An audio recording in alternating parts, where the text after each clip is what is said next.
On lance les festivités. Du coup, Henri, on va passer en revue ton test de profilage. Est-ce que tu avais des questions ou des remarques avant que j'attaque? Pas du tout. Pas du tout. Fantastique. Donc, on l'a fait sur rameur pour toi. On a commencé à 80 watts, des paliers de 20 watts, et tu as fini le palier à 280 watts, un bel effort. Donc, très, très bonne valeur en termes de VO2 max déjà. 62, c'est vraiment une très bonne valeur. Surtout que, d'après ce que tu m'avais dit, hein, tu t'entraînes pas énormément sur le rameur, c'est ça? Pas du tout. Ok, donc c'est top de pouvoir sortir des chiffres comme ça sur une modalité que tu n'utilises pas souvent. Très bonne amplitude cardiaque, ça on le verra après. Et puis, ce qui ressort au niveau des différents systèmes physiologiques, ça va être certainement un focus au niveau fonction respiratoire et puis, dans une moindre mesure, au niveau cardiaque, en tout cas de ce qu'on a pu voir sur le test. Tu m'arrêtes à tout moment si tu as des questions ou s'il y a quelque chose qui n'est pas clair. OK. Niveau capacité, donc tu as de la place, c'est bien, tu es largement au-dessus des normes pour ta taille. Donc là-dessus, il n'y a aucun souci. Voilà, la fonction, là, on a un petit peu de travail à faire, mais ce n'est pas quelque chose de difficile dans le sens où, et on le voit, tu l'as très très bien fait sur ton premier intervalle, c'est-à-dire que tu as respiré un maximum de volume et tu as respiré avec une fréquence très très basse. Okay, donc là, c'était je dirais pas que c'était excessif parce que si tu arrives à le faire, c'est une bonne chose. Mais je pense qu'il y a un entre-deux à trouver dans ce rythme respiratoire, à savoir que tu as ramé très haut dans les RPM, dans les SPM dès le début. Encore une fois, on en a parlé un petit peu plus tard dans le test et tu as rectifié un petit peu le tir, mais c'est aussi une histoire d'habitude et de pratique sur la machine. En gros, quand tu es à basse intensité, tu veux toujours privilégier la puissance par coup et tu veux minimiser le nombre de coups par minute que tu vas utiliser. Donc, en général, l'amplitude, entre guillemets, normale, ça va être entre 18 coups par minute et 32, 34 coups par minute à haute intensité. Et ce que tu veux, c'est au fur et à mesure qu'on balaye les intensités, au fur et à mesure que tu traverses le spectre d'intensité, ben, tes coups par minute vont augmenter proportionnellement à ça. Et on en reparlera dans les recommandations d'entraînement. Mais en gros, tu veux ramer comme tu respires, c'est-à-dire plus fort et moins souvent. OK. Et donc, ça, c'est la première chose que tu pourras travailler autant sur le rameur que sur d'autres modalités aussi. C'est privilégier ton volume, d'autant plus que tu as pas mal de volume de disponible. Donc, autant le mettre à profit. Il y a plusieurs avantages de respirer moins souvent. Dis-toi qu'une des choses, c'est que tu vas pouvoir mieux extraire ton oxygène.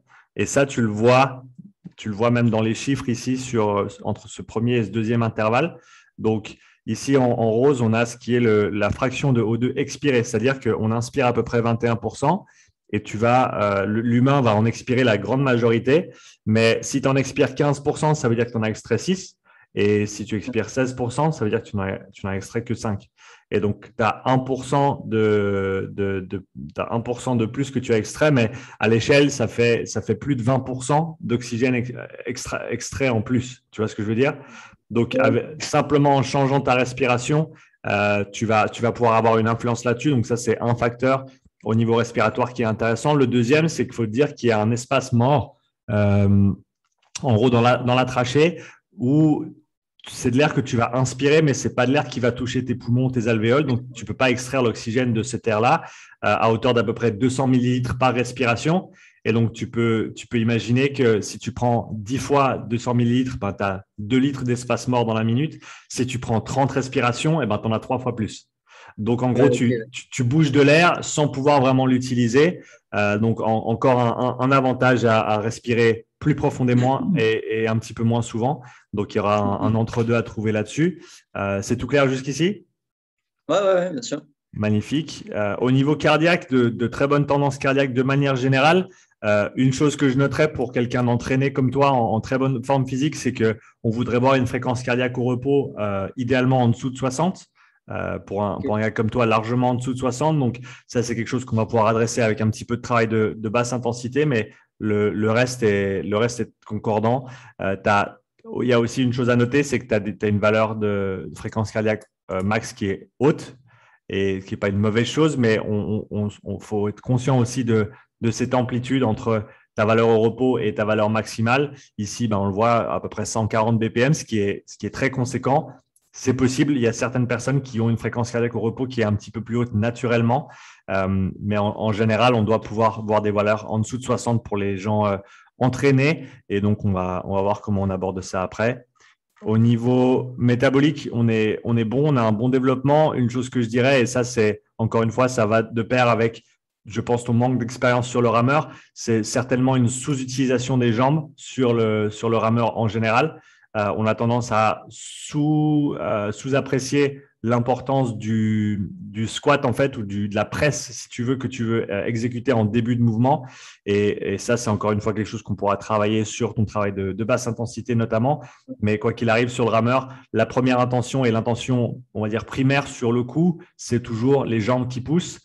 Au contraire d'être les jambes qui tirent, parce que du coup, tu te retrouves tout de suite sur la chaîne postérieure, alors qu'on a un gros travail au niveau des quadriceps à effectuer quand même. Et donc, ça, c'est une petite chose que tu pourras ajouter aussi à ton travail. En termes d'intensité d'entraînement, donc on arrive avec un premier seuil aux alentours des 190 watts, donc une bonne valeur qui est assez haute, et un deuxième seuil, donc ton seuil de fatigue qui est à 230 watts à peu près. Là, ce que je dirais, c'est que tes deux seuils sont proches l'un de l'autre. Et donc, ce que tu verras, ce que je t'ai recommandé dans les entraînements, c'est du travail à hauteur de ton seuil de fatigue, de ton seuil numéro 2 pour le faire monter plus haut, et du travail en dessous de ton premier seuil pour, en gros, gagner en efficience. Ici, tu vois qu'on a des BPM qui sont très, très hauts déjà sur ce premier seuil. Et on devrait pouvoir gagner un peu en efficience cardiaque et faire descendre tes BPM à ton premier seuil avec un petit peu d'entraînement. Et donc là, tu as tes zones qui sont distribuées ici. Et en gros, les recommandations que je t'ai faites ici, c'est du travail d'endurance fondamentale. Ça va plus être pour le cœur et pour la technique, autant respiratoire que sur le rameur, parce que tu vas pouvoir travailler tout ça en même temps. Du travail à ton seuil de fatigue pour le faire remonter vers le haut. Et comme on a discuté, du travail respiratoire, donc travailler cette coordination respiratoire, plus de volume, moins de fréquence. Je passe directement sur le petit exemple de progression que je t'ai noté. Donc là, tu as 8 semaines de programme à suivre. Si tu le souhaites, et si ce n'est pas le cas, c'est à toi de t'organiser quelle séance tu souhaites faire. Je te dirais que les séances en priorité, ça va être la séance 1 et 2. Et si tu as le temps, séance 3 et 4. En sachant que le travail de basse intensité, ici, on commence en semaine 1 avec 30 minutes. Avec le R, c'est le rate, donc c'est les coups par minute. Donc le SPM en haut à droite. Donc là, c'est 30 minutes avec au maximum 20 coups par minute. Donc, tu n'as pas le droit de faire plus haut et tu fais un effort maximal. Okay, et donc, l'idée, c'est d'établir une base. Et l'idée, c'est vraiment de renforcer cet aspect, pousser fort sur chaque coup, mais pas pousser trop souvent. Et donc, ça va te donner une base et tu verras qu'on reteste ça en semaine 7. Et donc, tu vas pouvoir voir ta progression sur ce temps qui, 30 minutes fixe et voir combien de watts ou combien de mètres tu arrives à faire dans ce temps-là, tout en restant à 20 coups par minute. Après, pour le reste du travail de zone 2, une petite progression au niveau du volume. Donc, à chaque fois, tu as le temps de travail en premier et le temps de repos derrière. Et avec à chaque fois les coups par minute ici, avec le slash, ça veut dire que sur le premier segment de 23 minutes, tu vas faire 18 coups par minute. Et sur le deuxième segment de 23 minutes, tu vas faire 20 coups par minute. Okay, et tu vas rester entre 150 et 180 watts. Donc, pour toi, ça va être une allure qui est très, très facile. Okay, mais c'est vraiment le temps que tu vas passer dans cette zone qui va avoir le plus d'impact sur tes progrès. Quand on parle de basse intensité, de zone 2, c'est important de switcher et pas se dire on va faire un peu plus d'intensité parce que ça va être mieux. Non, si tu veux faire plus, tu fais plus de minutes parce que c'est vraiment le temps qui va t'apporter les adaptations qu'on recherche à ce niveau-là. Et puis, tu peux voir que là, en semaine 4, par exemple, tu as 3 fois 20 minutes avec 1 minute de repos. Et premier segment, 18 coups par minute. Deuxième segment, 20. Troisième segment, 23. Ça, c'est tout des lignes directrices. Tu peux t'amuser un petit peu avec tout ça, même si c'est sur un effort de 20 minutes, par exemple. Tu peux sans autre faire 5 minutes à 20, 5 minutes à 22, 5 minutes à 20, 5 minutes à 22, par exemple. Tant qu'on reste dans ce 18 à 22, on va rester sur ce focus de pousser fort et de ne pas ramer trop souvent. Donc, garder cet aspect puissance sur chaque coup qu'on veut développer sur le rameur, ce qui va te permettre aussi de coordonner ta respiration avec ça et de rester dans ces alentours-là, aux alentours des 20 respirations minutes à basse intensité, ce qui est tout à fait ce qui est tout à fait correct. On est clair jusque-là? Ouais. Juste j'ai une question, j'en ai deux même. Pour la semaine 3, par exemple, c'est marqué 2 fois 25 minutes et une. Donc, je fais 25 minutes de rameur entre 150 à 180 watts. Après, je prends une minute de pause. C'est une Mais les 30. deux fois, 1 minute 30. Ah, ok, voilà. Et après, les deux fois, je l'ai fait avec un R de 20. C'est ça. On est d'accord. Mais Ok. encore une fois, Et ça, c'est… Ouais. Deuxième et la question. deuxième question, VO2 max, semaine 3, c'est marqué 3 fois, 11 fois. Ouais. Euh, je comprends pas trop. Je dois faire Ouais. 3 fois 30 secondes et 15 secondes de pause. Et après, j'enchaîne avec 11 fois 30 secondes et 15 secondes de pause. Non, alors c'est dans l'autre sens. Tu as 11 répétitions de 30-15. Donc, tu as Ok. en continu 30 secondes à 280 watts, 15 secondes à 130 watts. Et Ouais. tu seras entre 32 et 34 coups par minute pendant les 30 secondes et entre 18 et 20 coups par minute à Pendant les 130 15. watts. Et puis, tu le répètes 11 fois de suite. Et ensuite, Ouais. tu as 5 minutes de repos en zone 1, donc à très, très basse intensité. Et tu Ouais. répètes ce bloc de 11 trois fois.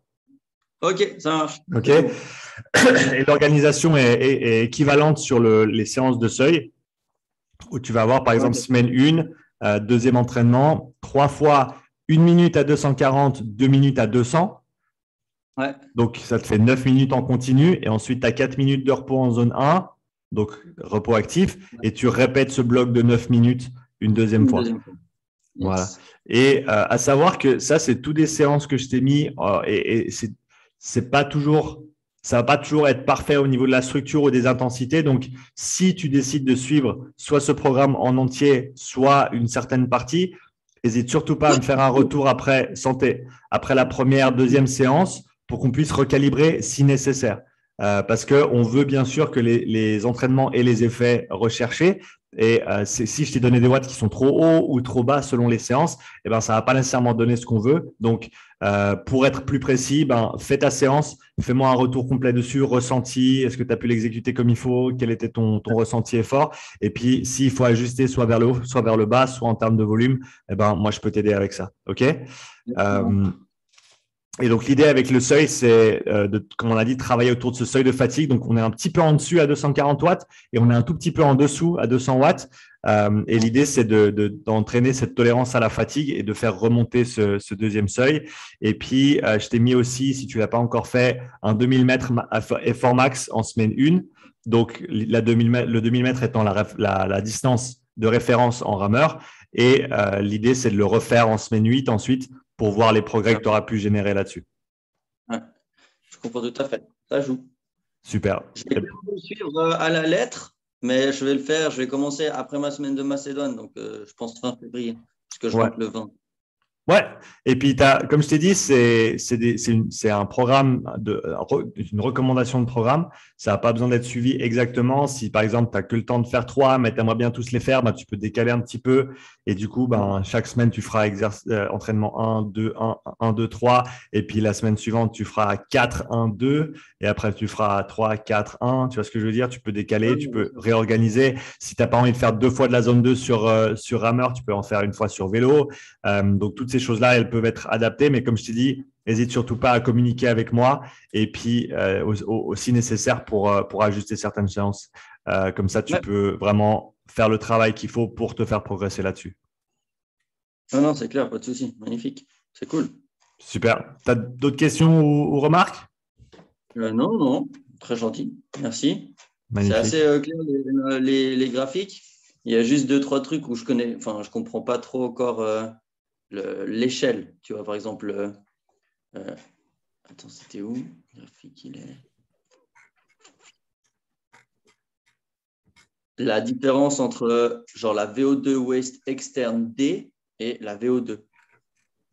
Je sais qu'il y a un, c'est un pourcentage, tout en haut, premier graphique. Ah ouais.